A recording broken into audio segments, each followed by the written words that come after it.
Under the silent cover of the night, when the stars shone faintly like trembling candles across the dark sky, a Filipino soldier sat with his back against a tree, his rifle leaning. On the ground beside him, his uniform worn and heavy with the dust of long marches, and in his trembling hands was a folded piece of paper that carried every drop of love he had for the people he might never see again. And his heart ached as he thought of home, the small nipa hut in the countryside, where the air smelled of rice fields after the rain, where his mother's soft voice sang lullabies, even when he was already grown, where his father's rough hands taught him to work the soil with dignity, and where his younger sister's laughter rang like a sweet song that kept the family strong, and he remembered the woman he loved.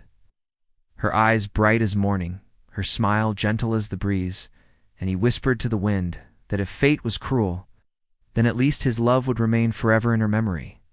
And as he sat there, he felt his chest grow heavy, not from fear of death, but from the weight of leaving behind a world he wished to protect forever. And though he knew war had no mercy, he also knew his duty was larger than himself, because his country needed him, his people needed him. And freedom was not free. It was bought with courage, sweat, tears, and sometimes with life itself. So he began writing his farewell, his words shaky yet filled with strength, telling his mother not to cry too much, telling his father that he had learned well what it meant to be strong, telling his sister to grow up kind and brave, and telling the woman he loved that no matter what happened, his heart would always belong to her. And he sealed the letter with a kiss, pressing it against his lips as if to send his soul into the paper, and in that silence he prayed, "Lord, if tomorrow I fall, let me fall with honor. Let me fall with courage. And let me fall knowing my family will be proud." And tears welled up in his eyes, but he quickly wiped them away because soldiers were told never to show weakness. Yet inside he was only a son, a brother, a lover, a man who wanted nothing more than peace. And when the first call of the bugle pierced the dawn, he stood up, fastening his rifle to his shoulder, his steps steady, though his heart beat like a drum of sorrow. And he looked at the faces of his fellow soldiers, young men like him, who also carried letters, photos, and prayers in their pockets. Each one a story of love waiting back home, each one afraid but pretending to be strong, and together they marched toward the smoke and thunder, the sound of war growing louder with every step. And in his mind, he replayed the image of his mother waiting at the small wooden window, praying the rosary, whispering his name with every bead, and he felt her prayer wrap around him like armor.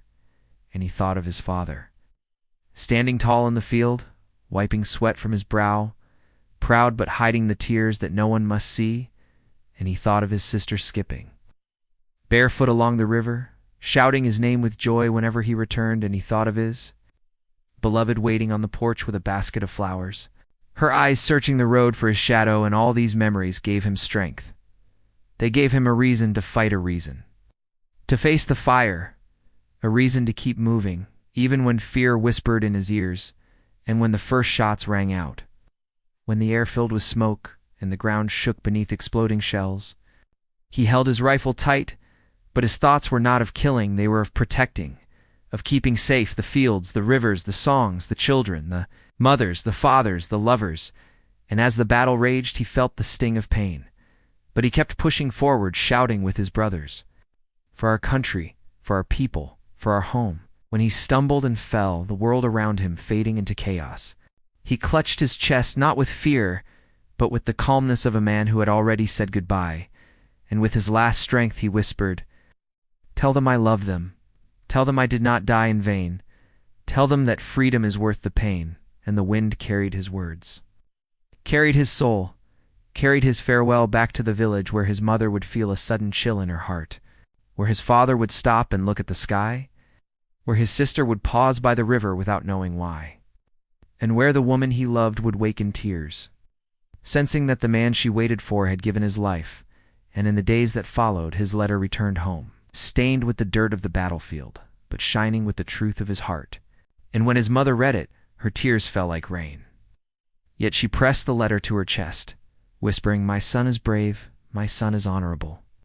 My son lives forever." And his father, though silent, stood taller, holding back his sorrow with pride. And his sister cried, but promised she would grow into the kind of person her brother wanted her to be. And the woman he loved kissed the letter every night, telling him in her prayers that their love would never die. And though her heart broke, she did not let bitterness consume her.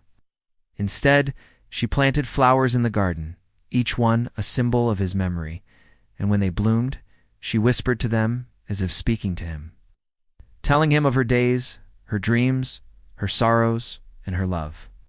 And those flowers became a place where neighbors gathered not just to admire their beauty, but to remember the soldier who had left everything for them, and his story spread beyond the village, carried from mouth to mouth, from town to town, and people spoke of him not as a man who died, but as a man who lived with such love that even death could not silence him.